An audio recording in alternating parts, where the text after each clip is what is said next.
ক্ষেত্র থেকে দুই দিক থেকে জুলুম হয়। একটা জুলুম হয় নিজের পক্ষের অধিক গ্রহণ করা, যতটুকু আমার জন্য বরাদ্দ। আমরা দেখি ক্ষমতা বলে অনেকেই তার অতিরিক্ত আমরা গ্রহণ করি, ঠিক কিনা?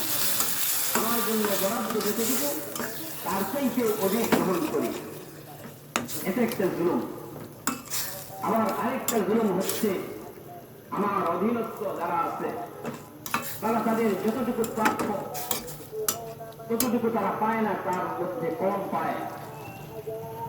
তাদের পূর্ণ প্রাপ্য থেকে আমি কমিয়ে দিই।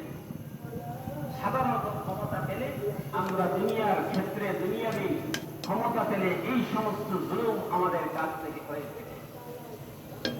কিন্তু ন্যায় করেন বাচ্চা যিনি হবেন তার মধ্যে এই আচার আচরণ এই ব্যবহার তার মধ্যে পরিলক্ষিত হবে না। তার মধ্যে আল্লাহর ভয় এতটাই কাজ করবে, কিয়ামতের ভয়, কবরের ভয় তার মধ্যে এমনটাই কাজ করবে যে ন্যায় পড়ায় কখনো আল্লাহর ভয়ে কিয়ামতের ভয়ে বিজতের ভয়ে কোন ধরনের দুর্নীতি হবে না। কোন ধরনের দুর্নীতির মধ্যে তাকে না, কারণ তার মধ্যে সদা সর্বদা আল্লাহর ভয় বিরাজমান। যদি কোনো মানুষের মধ্যে সদা সর্বদা আল্লাহর ভয় থাকে তার কাছে কি গুনার কোনো আশা করা যায়? কোনো আশা করা যায় না, কারণ সে গুনাহ করবেটা কিভাবে?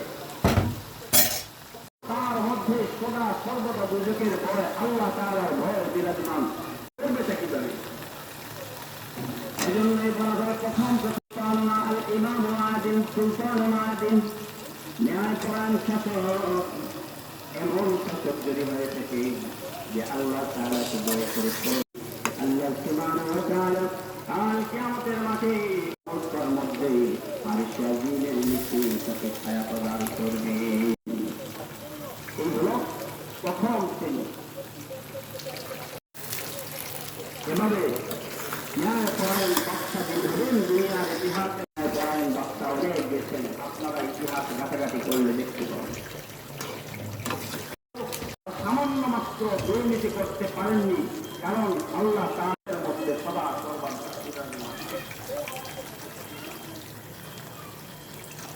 এভাবে দুনিয়ার অতিক্রম করেছেন। তারপরে যার বাচ্চা ছিলেন আল্লাহ তাদেরকে কাল কিয়ামতের মাঠে এভাবে আরশে আজিমের ছায়া প্রদান করবেন। এই ছিল প্রথম প্রকারের লোক। দ্বিতীয় প্রকার হচ্ছেন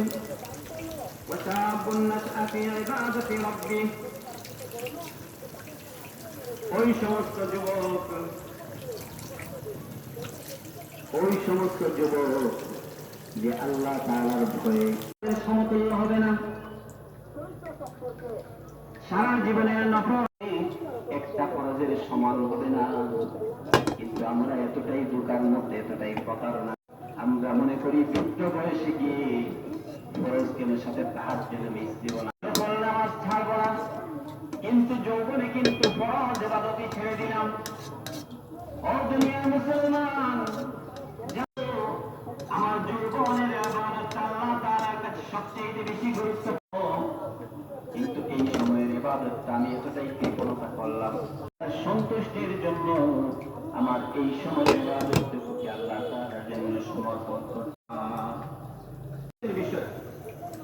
এখানে এই মসজিদ থেকে বসে আমরা দেখি ফরজ নামাজের সময় হয়ে যায়, অনেক যুবক আমাদের এই মসজিদের পাশে কেউ বাইকার কেউ পায়ে হেঁটে অতিক্রম মসজিদের সামনটা অতিক্রম করেন। জুমাবারে ঠিকই আপনি আমি মসজিদের মধ্যে হাজিরা দিই, কেন? সমাজের লোকদের সমালোচনা থেকে বাঁচান, সমাজের লোকেরা কি বলবে এই কথা থেকে বাঁচার জন্য আপনি আমি জুমার জামাতে হাজিরা দিই। কিন্তু ও যুবক, তোমার জন্য উচিত ছিল, তোমার ফরজ ছিল ওয়াক্তের নামাজটাও আদায় করার, কিন্তু তুমি ওয়াক্তের নামাজটা আদায় করোনি। আবার তার সাথে সাথে অনেক বৃদ্ধকেও দেখা যায় মসজিদের সামনে দিয়ে হেঁটে হেঁটে চলে যান, কারণ ওই যে যৌবনের মধ্যে ইবাদত বন্দেগী করেন। তখন সেই বৃদ্ধ বলে, যখন আমি আর নড়াচড়া করতে পারবো না, আমার পা আর হাত কোনো কাজ করবে না, তখন আপনি নামাজের মধ্যে সামিল হন। এতটাই মূর্খ আমরা এতটাই মূর্খ, অসুস্থ। এজন্য এই অসুস্থ আত্মা দিয়ে যার চেহারার মধ্যে দাঁড়িয়ে আছে ওরা ভুলভাল মনে করে, আর যার চেহারায় দাঁড়িয়ে নেই ভাবতে বা কেন বলে সুন্দর, কারণ আপনার আমার ভেতরটা কি নষ্ট নষ্ট বলুন। অলবেসারেন সুস্থ আত্মা, যদি আপনার আমার আত্মাটা যদি সুস্থ না হয়, যৌবনের ইবাদতটা, যৌবনের সময়টা যদি আমি আল্লাহ তাআলার ইবাদতের মধ্যে নিবেদিত করতে পারলাম না, তাহলে তার চাইতে আর দুর্ভাগা কেউ করতে পারে না, তার চাইতে দুর্ভাগা আর কেউ হতে পারে না। এই এলাকার অনেক ছেলে পেলেরা তবে নামাজের মধ্যে আসে না, মাটির নিচে চলে গেছে, তাদের বয়সে অনেকেই মাটির নিচে চলে গেছে, তাদের চাইতে অনেক ছোট অনেকেই আবার মাটির নিচে চলে গেছে, সেগুলো তারা জানে, কিন্তু তাদের কাছে জিজ্ঞেস করা হয় জবাব দিবে এখনো কোনো সময় আছে, অনেক বাকি আছে।